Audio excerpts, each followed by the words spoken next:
Novembre dernier, en plein quartier résidentiel, un drapeau est hissé à la baie. Sa symbolique crée l'émoi dans le voisinage et sur les médias sociaux.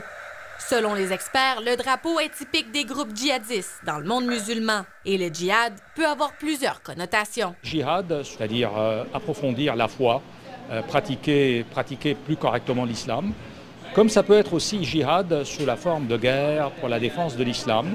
Ce mot a été pris en main, adopté par les courants extrémistes. Le drapeau a été installé par ce Québécois de 26 ans de la baie. Il s'est converti à la religion musulmane il y a environ 4 ans, après avoir découvert l'islam sur Internet.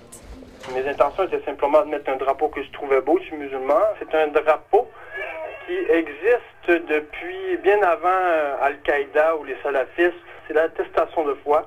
Ça veut dire qu'il n'y a qu'un seul Dieu possible d'adorer et Mohammed est son envoyé et messager.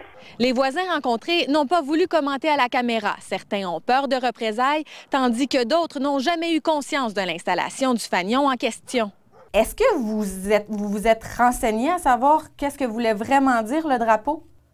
Ben oui, c'est sûr. J'ai demandé à des gens qui, eux, comprennent l'arabe, parce que moi, je ne connais pas l'arabe. On a l'impression de quelqu'un qui apprend, qui découvre, et qui va dans les sites Internet, et qui va surtout vers ce qui, dans l'islam, est aujourd'hui critiqué, rejeté par la plupart des musulmans. J'ai pas les notions islamiques, j'ai pas étudié, des choses comme ça. Moi, je donne juste un point de vue. Je n'incite pas des gens à quoi que ce soit. Mais ces propos et ces gestes peuvent avoir des conséquences à caractère juridique. Le gouvernement canadien a adopté la loi antiterroriste de décembre 2001 qui stipule très clairement que toute activité qui pourrait sous-entendre que l'on soutient, on fait la promotion de groupes terroristes ou d'activités terroristes est défendue par la loi. Mon attitude serait plutôt une attitude de conseil. Ce conseil, c'est de lui dire que s'il pense aider l'islam de cette manière, il se trompe.